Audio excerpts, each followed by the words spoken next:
The show gave us Charles Dance, commanding, intimidating, brilliant. A performance so iconic that it defined Tywin Lannister for millions of viewers. But the books? The books gave us something far more terrifying. Because Book Tywin isn't just a stern patriarch who occasionally does cruel things for political gain. He's a monster disguised as order. A man who has convinced himself and half of Westeros that his monstrous actions are necessary, justified, even noble. The show sanitized him, made him more dignified, more understandable. Charles Dance brought gravitas and even a certain sympathy to the role. But Book Tywin is pure, calculated evil wrapped in a cloak of respectability. He's not just cruel, he's systematically, deliberately, pathologically cruel. And he does it all while maintaining the appearance of a rational, honorable lord doing what must be done. This is what makes Book Tywin the greatest villain in A Song of Ice and Fire. Not because he's the most powerful, not because he kills the most people, not because he's the most obviously evil, but because he represents the banality of evil. The way monstrous acts become normalized when dressed up in rhetoric about duty, legacy, and the good of the realm. He's the villain who doesn't think he's a villain, who has an answer for every atrocity, who can justify genocide while skinning a deer, and that makes him more dangerous and more real than any of the others. The sanitized show version. Let's start by acknowledging what the show did well. Charles Dance was magnificent. His Tywin was commanding, intelligent, and genuinely intimidating. The scene where he skins a deer while lecturing Jaime about legacy is iconic. His conversations with Arya at Harrenhal showed a man of depth and complexity. The show gave us a Tywin who seemed principled, harsh, yes, but guided by a code. A man who valued competence, who respected intelligence even in his enemies, who was building something lasting. Show Tywin felt like a stern but ultimately rational patriarch, someone you could disagree with, even despise, but also understand. Someone operating from clear principles, even if those principles were ruthless. And that's the problem, because the show made Tywin comprehensible, sympathetic even. It sanded down his edges, removed his most monstrous moments, made him a character you could respect even while opposing. Book Tywin doesn't deserve that respect, and the books make sure you know it. The show cut or softened most of Tywin's worst acts. It removed context that makes his cruelty more systematic and deliberate. It gave him scenes of humanity, like the conversations with Arya, that don't exist in the books. Most importantly, the show reduced the full horror of what he did to the Riverlands, to House Rhaen, and most devastatingly, to his own son. Book Tywin isn't a stern patriarch. He's a war criminal with excellent public relations. The Rhaen Tarbeck Rebellion. The show mentions the Rains of Castamere. Everyone knows the song. But the show doesn't fully convey what Tywin actually did. House Rhaen rebelled against House Lannister. This was during Tywin's youth when his father Tytos was seen as weak. The Rhaens thought they could challenge Lannister authority. Tywin's response wasn't just to defeat them militarily. It was total annihilation. He didn't accept their surrender. He didn't ransom them. He didn't exile them. He diverted a river into their castle, Castamere, and drowned every single person inside. Men, women, children. The entire house. Every Rhaen who existed. Then he did the same to House Tarbeck, their allies. Complete extermination. This wasn't warfare. This was genocide. A calculated message sent to anyone who might challenge Lannister power. Defy us, and we will erase you from existence. And Tywin was young when he did this, in his early 20s. This was how he announced himself to the world, with the complete destruction of two noble houses. The books make clear that this wasn't necessity. The Rhaens had already lost. They were hiding in their castle. They could have been starved out, ransomed, exiled. But Tywin chose extermination. Because it sent a message. Because it established his reputation. Because he wanted people to fear the Lannisters so much that they would never dare rebel again. And it worked. For decades, no one challenged House Lannister. The song The Rains of Castamere became a warning. This is what happens when you oppose us. Tywin built his legacy on drowning children in the dark, and he never regretted it. Never questioned it. Never saw it as anything other than necessary and correct. The sack of King's Landing. Betrayal as strategy. During Robert's rebellion, Tywin remained neutral for most of the war. He watched, waited, calculated which side would win. When it became clear Robert would triumph, Tywin marched his army to King's Landing. He claimed to be coming to the Mad King's aid, defending the city against the rebels. Aerys, desperate, let him in. And Tywin sacked the city. This wasn't a battle. The Mad King had already lost. Robert was already marching toward the city. The war was essentially over. But Tywin unleashed his soldiers on King's Landing anyway. They raped and murdered and pillaged for hours. Thousands of civilians died. And Tywin specifically ordered the murder of the Targaryen children. Rhaegar's baby son Aegon was ripped from his mother's arms and smashed against a wall. His infant sister Rhaenys was stabbed to death. Their mother Alia was raped and murdered. The books are very clear. Tywin ordered this. He sent Gregor Clegane, the Mountain, specifically to kill the Targaryen children. He wanted them dead to prove his loyalty to Robert. When confronted about the murders, Tywin is cold. I had no use for Rhaegar's children. I served the king I mean to serve. No remorse. No acknowledgement that murdering babies might be wrong. Just calculation. The children were obstacles, so they were removed. And the way he did it was designed to be horrific, to send a message, to prove to Robert that the Lannisters were utterly committed to the new regime. This is what Tywin does. He uses atrocity as strategy. He doesn't just kill enemies.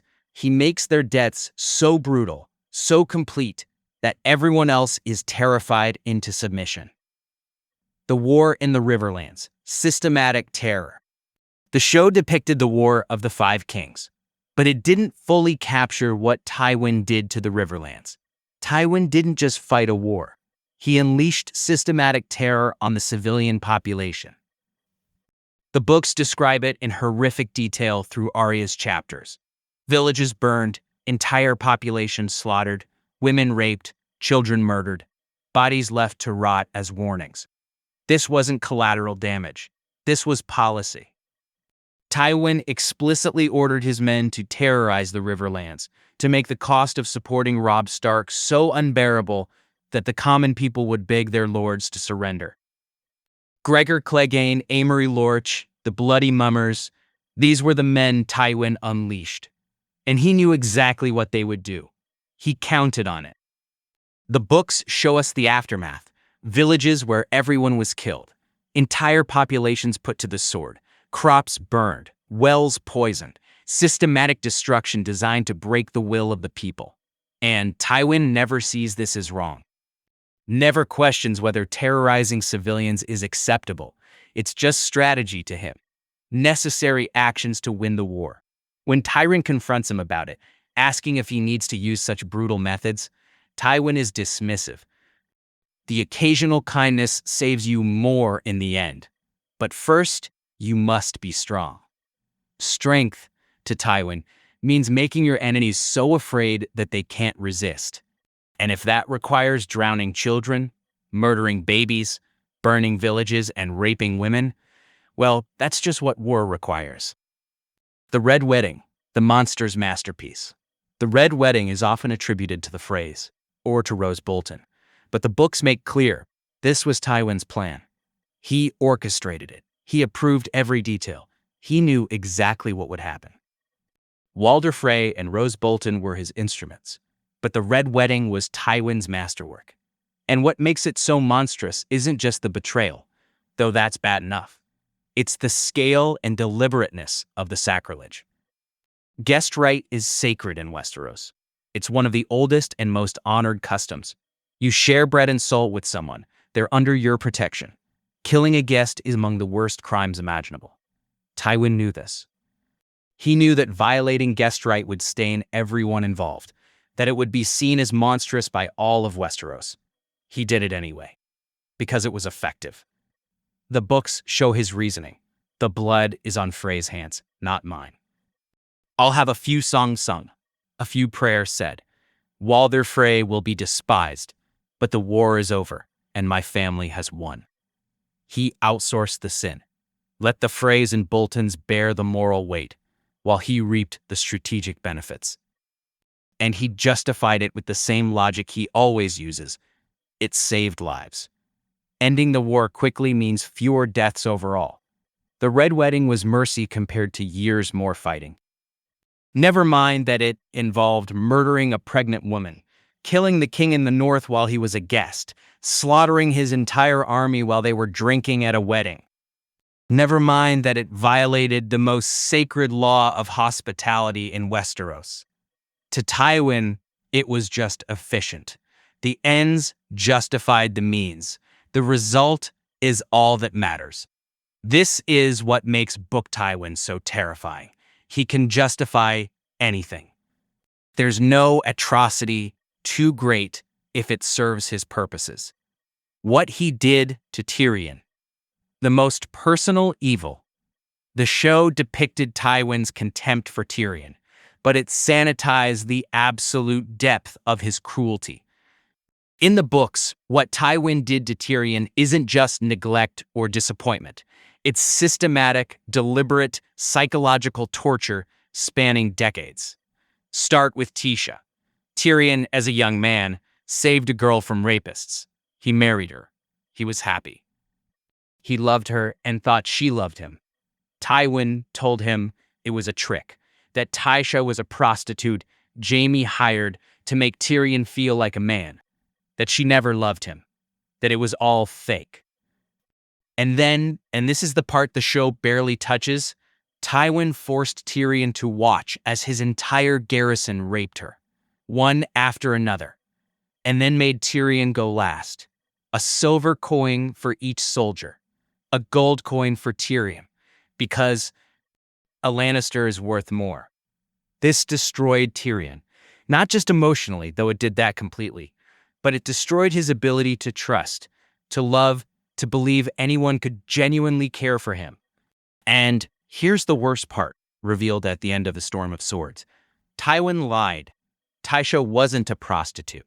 She really was just a girl Tyrion saved. She really did love him. The marriage was genuine.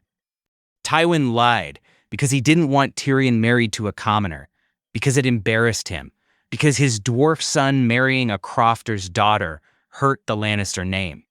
So he had her gang raped and made Tyrion participate, to teach him a lesson, to break in, to make sure he never again believed he deserved love. This is evil beyond calculation. This is a father destroying his son's soul because of pride and contempt. And Tywin never regretted it, never saw it as excessive, never acknowledged that maybe, just maybe, what he did was monstrous. When Tyrion finally learns the truth, when he discovers that his father destroyed the only genuine love he'd ever known for no reason beyond class prejudice, that's when he kills Tywin. Not for the political betrayals, not for the cruelty to enemies, but for this, for the personal, intimate, deliberately inflicted agony, the hypocrisy. A Lannister always pays his debts. Tywin built the Lannister reputation on certain principles. A Lannister always pays his debts.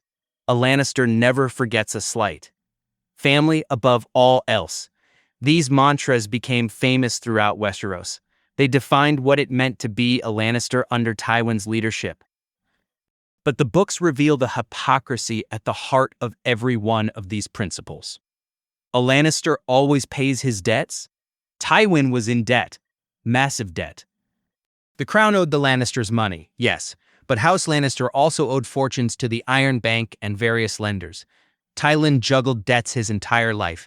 The saying wasn't about actually paying debts. It was about revenge. About making sure everyone who crossed a Lannister suffered for it. It was a threat disguised as honor. Family above all else, Tywin destroyed his own son emotionally.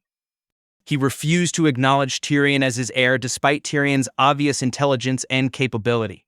He married Cersei off for political gain without regard for her feelings. He completely disregarded Jaime's wishes when he wanted him to leave the Kingsguard. Family mattered to Tywin only insofar as family members served his goals. The moment they deviated from his plans, they were obstacles to be managed or tools to be used. He didn't love his children. He owned them. They were assets in his grand design to elevate House Lannister.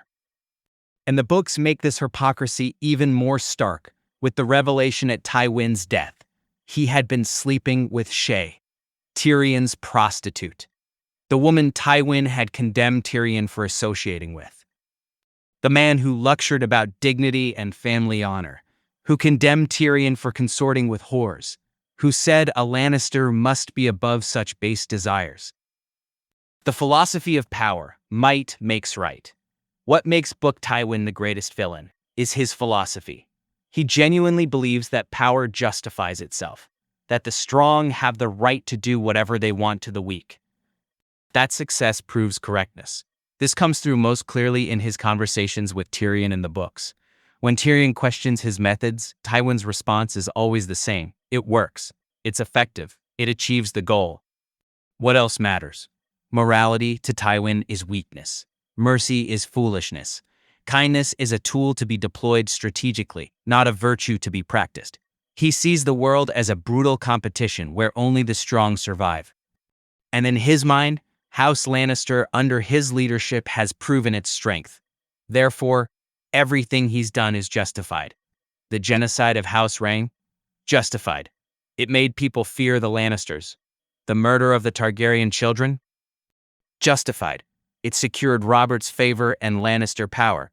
The Red Wedding? Justified. It ended a war quickly. Destroying Tyrion's happiness? Justified. It maintained the family's dignity. This is the banality of evil.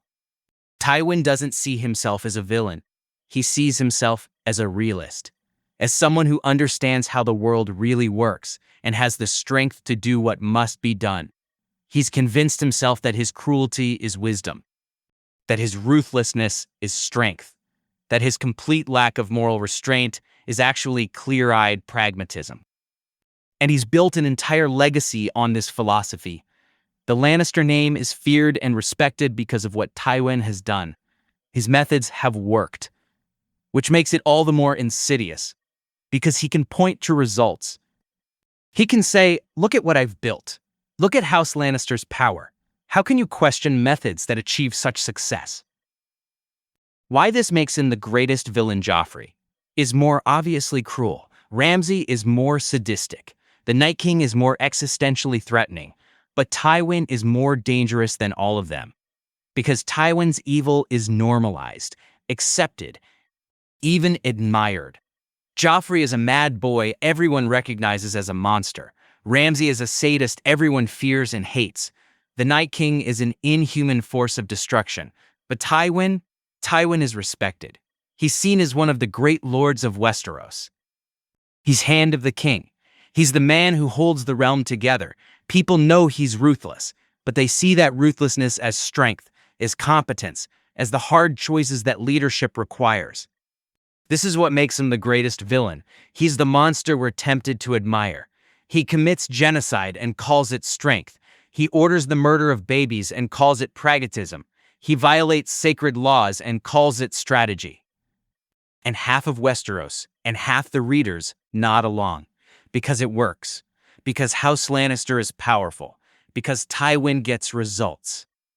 This is the evil that's most dangerous in our world too, not the obvious monsters, but the people who dress atrocity in the language of necessity, who commit horrors while maintaining respectability, who build reputations on the bodies of their victims. Tywin is the villain who makes evil look rational, who makes cruelty look like strength, who makes genocide look like strategy. And that's far more terrifying than any amount of sadism or madness. The legacy that eats itself. The beautiful irony of Tywin's story is that his obsession with legacy destroyed it. Everything he did was for House Lannister, for the family name, for building something that would last. But his methods created the very destruction he feared. He wanted strong heirs, but he destroyed Tyrion emotionally, refused to acknowledge his capabilities, and drove him to patricide. He wanted Jaime to be his heir, but he never understood what Jaime actually wanted, never valued him as a person, only as a tool. He wanted Cersei to make a strategic marriage, but his treatment of her, using her as a political pawn, never considering her desires, helped create the paranoid, vindictive queen who would eventually destroy everything. Tywin built everything on fear and power. And when he died, shot by the son he tortured, while sitting on a privy with a prostitute in his bed, all that fear and power evaporated. Within months of his death, the Lannister alliance crumbled. Cersei's paranoia destroyed their alliances. Tyrion fled to Essos. Jaime became disillusioned. The carefully constructed Lannister power structure collapsed because Tywin never built anything real. He built a facade, a reputation, a structure held together by fear of him personally. The moment he died, it all fell apart. This is the ultimate condemnation of his philosophy. All his cruelty, all his ruthlessness, all his careful planning, it was for nothing. The legacy he sacrificed everything for, that he justified every atrocity in service of, didn't even outlast him.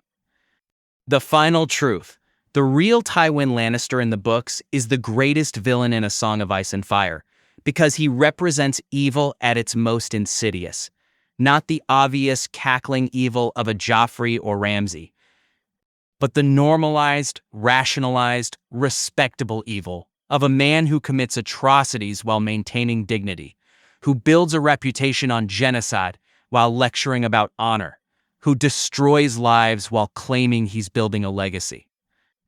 The show gave us Charles Dance's commanding presence and made Tywin someone we could almost admire. The books give us something far darker, a monster who has convinced himself he's a pragmatist, a war criminal who thinks he's a statesman, a child murderer who believes he's a builder of legacies. Book Tywin is terrifying because he's real. Not in the sense that he exists, but in the sense that people like him exist, have always existed, will always exist. People who dress their cruelty in the language of necessity, who justify horror with appeals to pragmatism, who build power on the bodies of victims while maintaining respectability. People who can order children drowned in darkness, babies smashed against walls, women gang raped, villages burned, sacred laws violated, and then sit down to dinner and lecture about family honor. This is the evil that George R.R. Martin wants us to recognize and reject, not the cartoonish villainy of mad kings and sadists, but the calculated, normalized, systematic evil of those who claim to be doing what must be done. Tywin Lannister is the greatest villain in the books because he's the one we're most tempted to excuse. To say, well, he was effective, he got results, he made hard choices, he built something. But the books force us to see what he really was. A man who drowned children to build a reputation. A man who ordered babies murdered for political advantage. A man who unleashed systematic terror on civilian populations. A man who orchestrated the violation of sacred laws. A man who psychologically destroyed his own son for the crime of being born different. A man who built everything on fear and called it strength, who created nothing but destruction and called it legacy. The show gave us a stern patriarch with gravitas. The books gave us a monster in human form. And that monster is all the more terrifying because he looks so respectable, because he can justify every horror, because he never once questioned whether he might be wrong. That's what makes Book Tywin Lannister the greatest villain. Not his power, not his intelligence, not even his cruelty, but his absolute, unwavering conviction that everything he did was right. That's the evil that destroys worlds. And that's the evil George R.R. Martin wants us to recognize, so we never become it.